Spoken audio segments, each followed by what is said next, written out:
পৃথিবীতে আমরা মানুষ এতটা নিকৃষ্ট পর্যায়ে চলে গেছি যে অন্যের হক মেরে খেতে এক বিন্দু পরিমাণও দ্বিধাবোধ করি না। অন্যের প্রতি অন্যায় জুলুম অত্যাচার করতেও দ্বিধাবোধ করি না। যে হকদারের হকটাকে বুঝিয়ে দিতে হবে এটা আমরা মানতেই চাই না। তবে এটা ভাবার কোনো সুযোগ নাই যে আমরা বেঁচে গেছি। এমন একদিন সময় আসবে যে হাসরের ময়দানে আপনাকে কঠোর বিচারের মুখোমুখি হতে হবে। সেদিন কোনো এক্সকিউজ চলবে না, কোনো রিকোয়েস্ট চলবে না। তাই বলি, সময় আছে এখনো।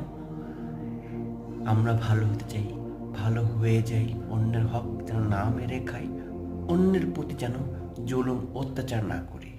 আসুন নিজে পাল্টাই, অন্যকে পাল্টাতে সাহায্য করি।